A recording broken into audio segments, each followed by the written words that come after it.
I think a good example of a learning curve being more rapid, and that was on COVID. COVID was so atrocious and still lingering. It still lingers, but at least finally the people started waking up, and there's a lot more resistance to vaccines now than there was back then. That was a horror, and the people went along with it. To August of last year, nobody really knew who I was. There's about 12 people who are producing 65% of anti-vaccine misinformation.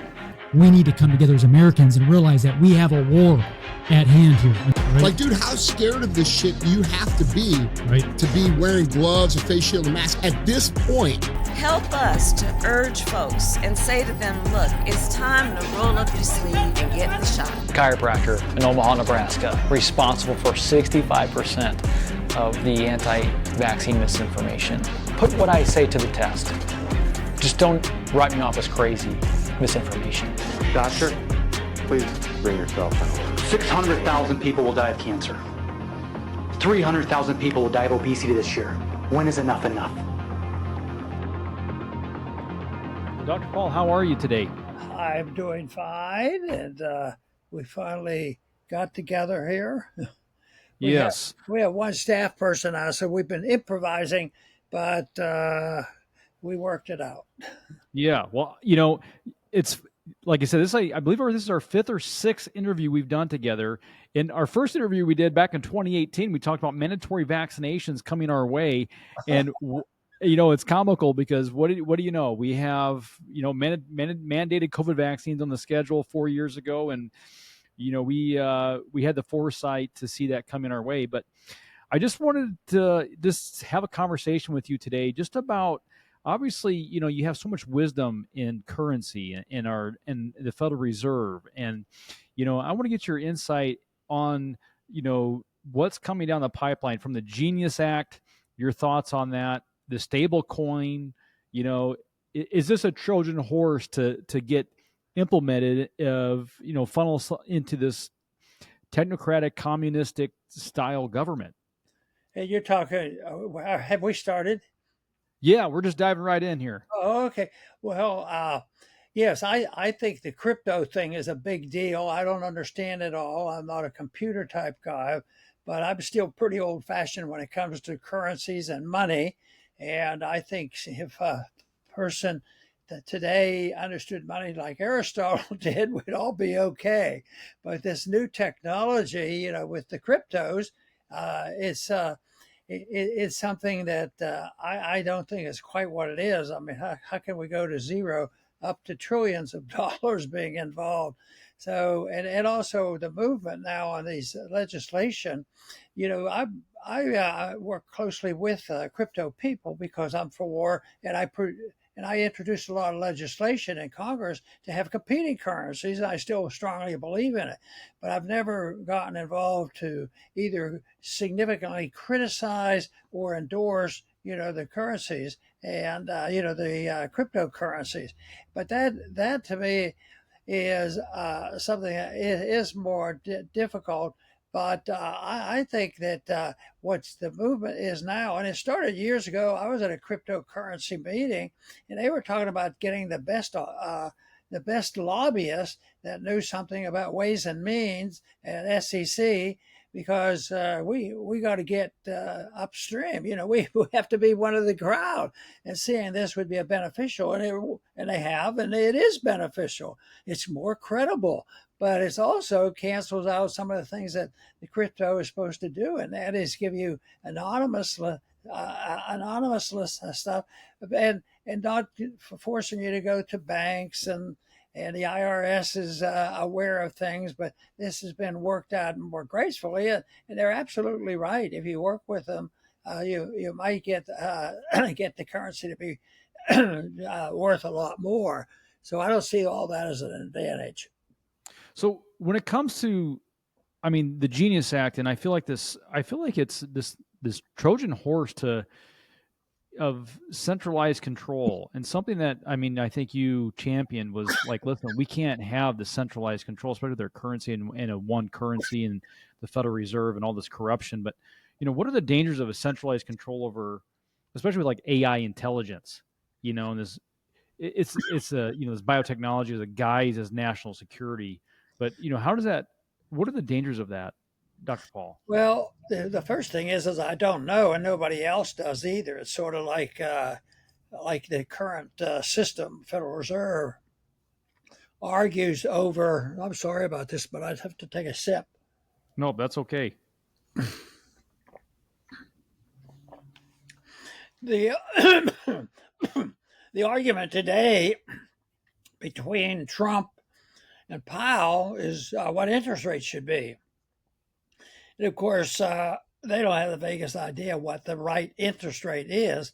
So I think they get carried away with believing that they can control these things. And I think the market is very powerful. It can handle these things. So whether it's crypto, controlling crypto, I mean, they have this magic stuff with the president working and convincing it.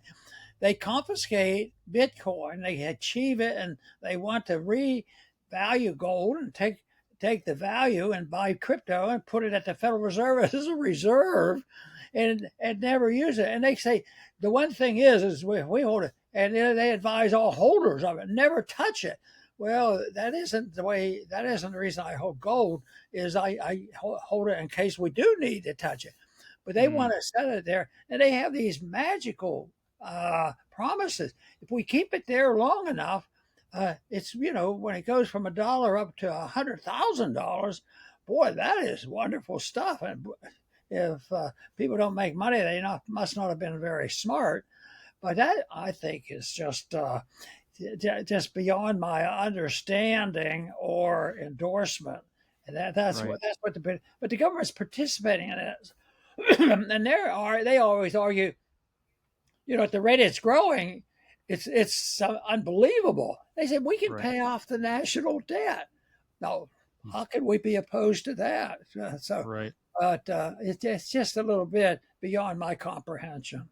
Right. I mean, I feel like, just with the dollar, I mean, looking back over the years, the dollar is buying less and less and less. We're printing more. And so I feel like this whole digital currency craze, especially the government, they're salivating right now because, I think that the dollar is in a way collapsing, and they want to funnel us into this digital currency system. I like Bitcoin. I like that it's decentralized. I like that the government can't control the Bitcoin side of things. I like there's elements of it. It's hard to make. It's hard to mine. There's only so much. There's a limited supply.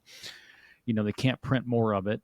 But our dollar in the stable coin with a centralized and a coin from a government concerns me. I feel like it's going to funnel us into this digital ID government surveillance system. What are your thoughts on that? Well, I think you're right. I think they're planning that, and that's what I observed 3 or 4 years ago. It was always the government there, waiting and ignoring it and pretending it. But very early on, I can't remember which Federal Reserve Chairman was, but he said something favorable about it when everybody else was saying, watch out. And he was sort of open to it. And I thought they're going to be there. There's no way that you can have complete,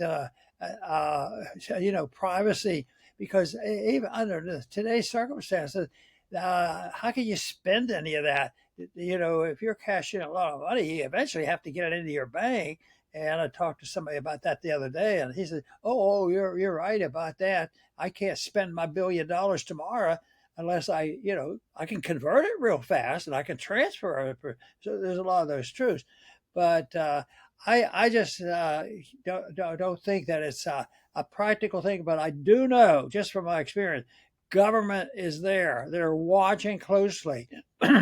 And one way they're going to build up their nest egg at the Federal Reserve is, they've already confiscated, millions and millions of dollars worth of crypto. So they put it in there as a holding, as a reserve.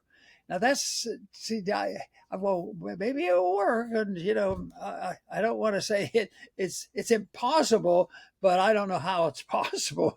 How it's doing it? They say that it's going to, so why wouldn't that reward something, and so, why wouldn't there be more of it? The government might say, well, it's easier to get our assets in the Federal Reserve by confiscating, Bitcoin or cryptocurrency, and they've already done it. So I don't have much confidence in that. I have to admit, I'm still pretty old fashioned, and that's the way some of them look at it. But I still am very much with the effort. But I say yes, you can do it. I want competing currencies, anything you want, but no fraud. But you can't fraud. That's what the government is. That's why our system doesn't work. We go out and we counterfeit it. So if there's fraud, but right now I see that creeping in, and and the government, if the government takes it, and the whole purpose was to avoid all the banks and all the transactions, I would say that it's not working out well. But there's no discouragement, because it's unbelievable how many billionaires have come out of this, and they say, well, the evidence is there. You guys are just wasted your time, and I want to. I don't worry too much about me having or not having it, but I do want to know. My goal is to have the freedom of choice, and right now it's difficult, but we're making inroads to that, because if you have a competing currency and you have a silver coin, the rules can be bad. They might confiscate what you have by using it as money. And then if there's still most of the states, if you want to go and start using silver dollars, if you want to go and start buying silver dollars, you can do that, but you might have to pay sales tax. And then if you convert it back to dollars, you might have to pay a capital gains tax. But there's some good people in the various states that are working on that and getting laws in the states, because the Constitution is so clear that the states have an obligation, to use only gold and silver for legal tender. So this mess that we have now has been a violation of the Constitution. There should have been a more direct effort. But if we have a clarification right now, they might say, well, okay, we'll. I think they, or the legislation they passed, nobody can come out and say we're going to have the central bank issuing, a digital currency. But in a way, they know exactly what's going on with the digital currencies, and I try to understand it, but it's so different than what I originally learned about the nature of money. Dr. Paul, how, going back to the Federal Reserve, how deep do the roots of the Federal Reserve go? And, it's not even federal. People say, oh, it's it's government. And I've debated, it's privately owned. And, or there's private sectors in the Federal Reserve that control the Federal Reserve. It has nothing to do with our government. Well, it's a quasi thing, because it isn't like a agency of government, because it's secret, and I never could get an audit of the Federal Reserve, so it isn't. But it was created by Congress, and it's illegal. It's unconstitutional, and it bases its creation out of the Federal Reserve Act of 1913. So they're not legal. It's not legal. That's why I think there's some encouraging things going on, because the other countries are trying to compete, like with BRICS, and there's more openness. And Trump may have his shortcomings, but so far he's been saying, we ought to know more about the Fed. Except he wants to dictate the interest rate. So that's a mixed blessing. Yeah. So I think it I don't call it federal. It's certainly not independent. It's very, very unique. It's created by government, and it could be taken away by government. It should be audited by the government, and it won't happen until the people demand it. And that time, I think, is approaching. Dr. Paul, I thought you had a partial audit on the Federal Reserve that got approved. Was that not accurate? Say that again. I thought you got a partial audit approved. Oh, No, not really. No, never the audit. No, we never got it approved. Uh, they do minor audits, but it's sort of right now there's an audit in a way going on how much money they're spending to repair the Federal Reserve building. So that kind of thing is, but they don't have an audit, in a true sense of the word.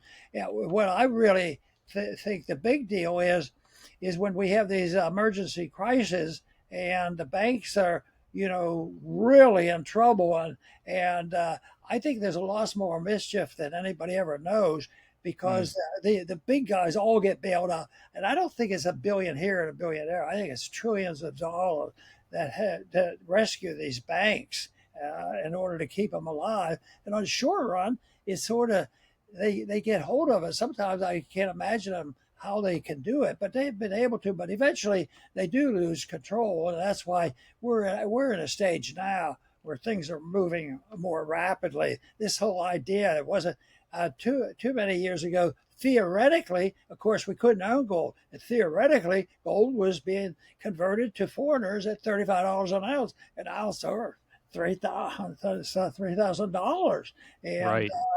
and it's going up. People keep saying, why are we doing this deficit finance? We're going to leave a horrible thing for the kids. And I say that it's already started. How about if you're a middle class or low middle class or a poor person, when you go to the store, you're the one that's getting ripped off the most percentage wise. So Right. it's a terrible system. And no, I never had a good audit. But we had 2 votes in the Congress while I was there, and I got both were passed by the House, but not by the Senate. So it passed in the House. But the one thing that they object to the most on the work I was doing is they really object if you want to include auditing all the foreign transactions. So I think that's where the real mischief is, and that a lot of shenanigans go on, and it's a real mess. It's out of control. And they've gotten away with a lot. We've been very rich country. We've been spared some of the tragedies of war, and we have an empire going, keeps getting bigger, and we throw our weight around. And right now, the challenges are not foreign. The challenges are as we ourselves, because of the money we spend. Because the one thing I look at every day is what's the debt doing. And of course, I look at the price of gold too. But what's the debt going? And it goes up. And think of all these things happened in the last 6 months, and all this optimism, and I still cheered them on, especially when they'd look at things with USAID. We need to know that's all good news, and yet the budget's not going to go down. The spending is not going to go down even this year. It's already going up, and Rand was trying to stop him from passing that bill that was literally raising the national debt, $5 trillion. Well, you can't be very hopeful about that. So that means the dollar has to keep going down, and it will. I think the first part of this year, it went down 10%, which was totally unnoticed because people weren't affected like they might be. But it is still being challenged, and I think BRICS can't be ignored. And yet, I don't think tomorrow they're going to be in charge of the international monetary system. What happens if BRICS keeps growing and the dollar loses that? How do you say its value? I mean, there's a bubble that's got to burst. I mean, it's well, hopefully it is. It doesn't have to totally destruct, but there will be a conclusion somewhere along the way.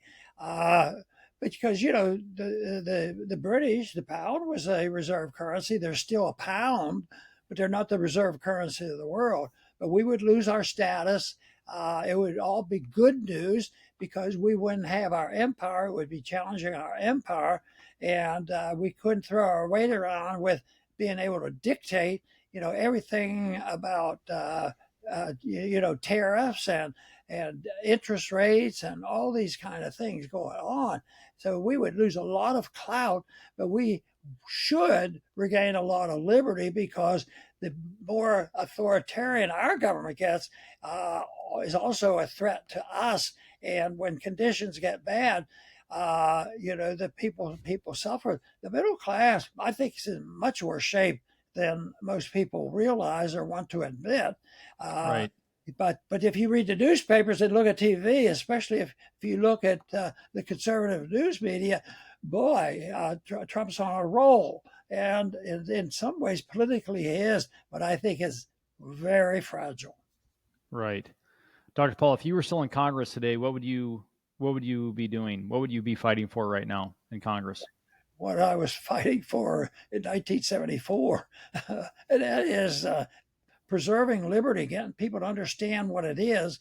And I was introduced to these notions, by studying Austrian economics that I came across in the 60s, and I found them fascinating. So I dwelled on that. And then back in the 60s, there were those individuals writing about the monetary issue, in the Federal Reserve, the Federal Reserve, of course, but also the Bretton Woods Agreement. And they predicted it would collapse and this whole thing would, fall apart.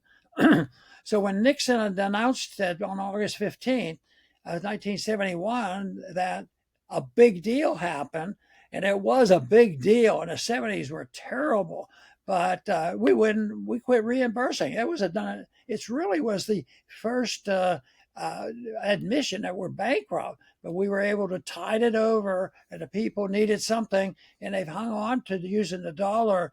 But look at what we're doing now. Most people know that you can't have a budget that might be adjusted in 6 months and another $1 trillion being spent. It just doesn't work.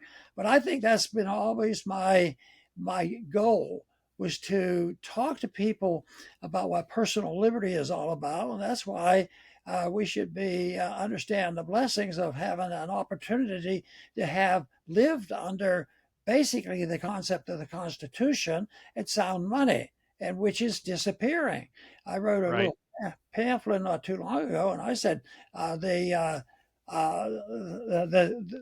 we lost there was a coup, and we lost our republic in the 1960s, dealing with the assassinations, JFK and others, and that is when we lost control of our government.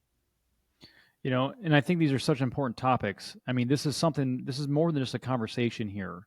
What we're talking about are the freedoms and liberties of our children's children, and that's what it's all about. I mean, and the quote in your book, Liberty Defined, a government that can take your money and your liberty can also take your life. And Thomas Jefferson also said that a government big enough to give you everything you want and need is big enough and strong enough to take away everything you have. And so our government is grown out of its scope of the Constitution, and so it is a real concern. So what, if you, Dr. Paul, if you succeeded, which I think you should, I believe you had the delegates to win the 2012 presidential election. I mean, I think they stole those from you, and I think they robbed you of that. I mean, they wouldn't even mention your name at the RNC convention, which is criminal. And I was a delegate for you in 2012. I legit cried. I was so frustrated and furious what happened. I could not believe my eyes, how they changed the rules at the convention, and they were terrified of you winning the presidency. And if you were president today, I want to know, what would you do to minimize our government? Well, there's not much. Unfortunately, there's no wand. You can't do it. If I could be convinced it's technically constitutional to write an executive order and get rid of the Fed, I would. But you just end up with total revolution and war, and there's a lot of violence going on. I don't think I spent 23 years in Washington, but I had no confidence at all. And I felt like I got along with people because I wasn't a threat to them, and I was just learning how these people think. So I don't think that it's a political thing. It has to be changing people's hearts and mind. The work that you do, getting on the television and radio and talking about this, and that's why I have a homeschooling program, and that's why education is the best, and that's where we're making great advances. I mean, Yes. even legally, we've had one big advancement that is bigger than people realize because it's allowed us to do a little bit of protection. And that is that legalizing the gold, the ownership of gold. In 1971, they stopped it, and yet it finally came back in 75 and all, and now we have it, and there's a movement in the states. That's one thing I think Trump has helped with.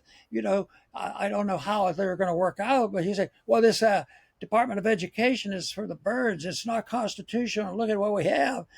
Let the states deal with it. Well, that's what we hear. Well, how it works is another question. But those are the kind of things I want. I want people to understand that. But I think a good example of a learning curve being more rapid, and that was on COVID.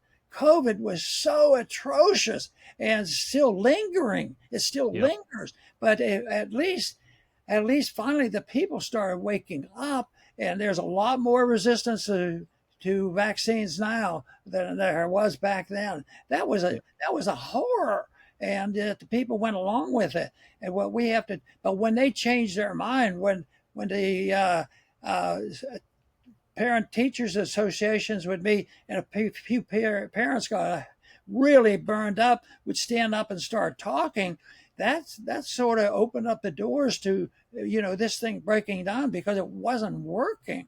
So I think it's in there. I think it's in the field of education. So anybody who can get the message out of liberty should and must. And as I said so many times, you can't stop an idea whose time has come. And the time has come. It's been here, but it's been off and on for a long time. But you ask me what I do. I try to revive the issue of stirring an enthusiasm for understanding and bringing about a more libertarian society. Ron Paul, I love that. We homeschool. I also am a huge fan of homeschooling. Love your curriculum. I recommend your curriculum all the time. Is it true in your curriculum by the time they're 16, you encourage them to start their entrepreneurial skill set and start a business? Yeah, well, that was a little late because my dad gave me my first job when I was 5. We had a little dairy, and we did bottling and all this, but I was big enough to pick off the bottles off the bottler, and their glass bottles that were washed by hand. You could see the dirt on it if it was a dirty bottle, and I found it. I'd pull it out and show it to my dad. And every time I found a dirty bottle, he'd give me a penny. so I remember I did it, but that's what I was trained to do. Just from the environment. I was born during the Depression and lived during all the rules of the Second World War, and that was just that was a horror. But I had a job at a drugstore when I was in grade school, but that was later in the late 40s, and I made 35 cents an hour, and I was a saver. I could save it. It was worthwhile saving. I still had enough money from those jobs to pay for my first year of college, several years later. And that to me, I think is very important. But a lot of people said, and they make a point, Ron, yeah, you had these jobs and you earned enough to pay for tuition. How much did you pay for your tuition? I said, well, it might have been a little less than you do. I think my first semester was $350. Wow. So that's why this monetary issue is so important to me, because if you don't have sound money, it really hinders, our functioning, and it also it makes it susceptible that the government and everybody else abuses it. Then the people who run the banks are making it, like like with fraudulent activity. The whole system is fraudulent, and that Right. has to be exposed. So what I do is I like to talk about that, and hopefully, it's still a little bit of excitement to be on it, because I think it's very interesting, but I also think it's very dangerous. And I also, the other thing that Ben, that I liked, and you are part of it, was I liked that campaigning. I didn't like, playing those games in Washington, but I liked the campaigning because young people came to those things. You ever attend one of our rallies and the young people came? And I thought that was wonderful, that the message, because the message was always the same. And it's a message for the young or the young at heart. I'll tell audiences that, and I will notice that there's a few older people there. I said, you have to be young, and if you're not age young, you can be young at heart, and you will Amen. open up your mind to what's going on. And but I think the message is so wonderful and so powerful and so moralistic. It's based on a moral foundation. The founders understood this, and yet. From 120 years now, I think it's been diminishing. So we have a real task, and I think the time has come that we see a reversal. And if I see, when Daniel and I do our program, if we see a positive thing, we always like to announce it. We don't want to drift into the point of only condemning what we see, but unfortunately, we have more choices on the bad stuff they're still doing. But Right. But I think intellectually the country's moving. There's more people knowing of. When I went in the 70s, Austrian economics. What are you talking about? Why do you care about the Federal Reserve? That kind of stuff. That's all changed. You talk about the newspapers, even the newspapers that are ordinary. They have to talk about it because the money issue is big, and freedom is the issue that solves so many of our problems. Exactly right. Well, Dr. Paul, I know you spent your life defending liberty, but it really at its core, would you agree that's a good versus evil fight? And if that's true, what role would you say faith in Christ plays in preserving liberty in a nation that's quickly losing both?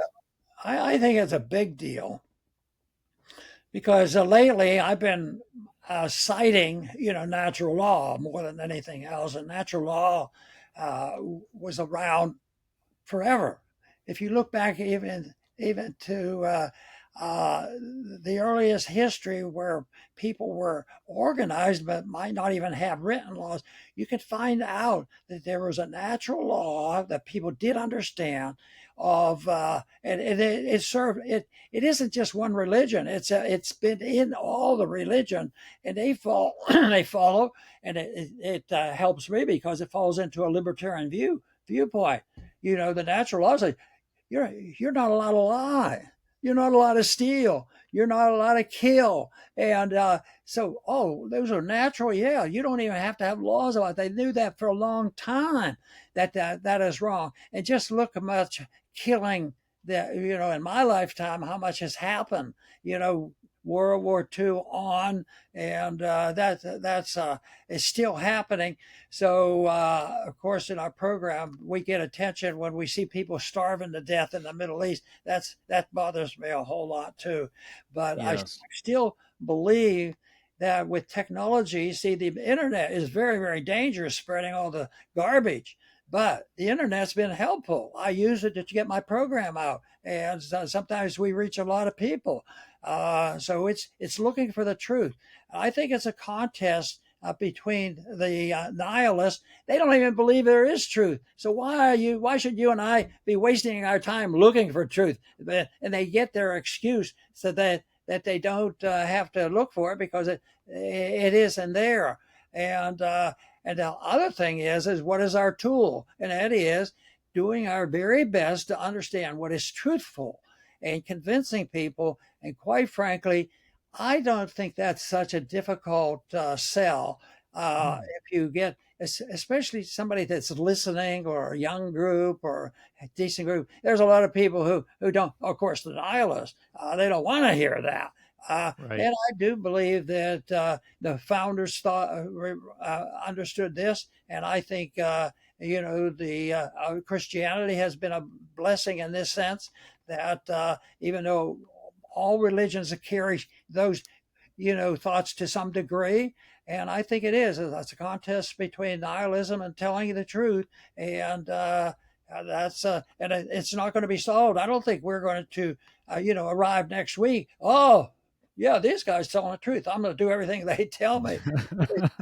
It's not going to be like that. But I think if you want a better world, you have to recognize that there's a natural way to define truth, and natural law has been around a long time, and the founders used it and understood it and talked about it as well. Amen. Well, Dr. Paul, where can people find you, watch your broadcast? Just give us a plug on where people can find you.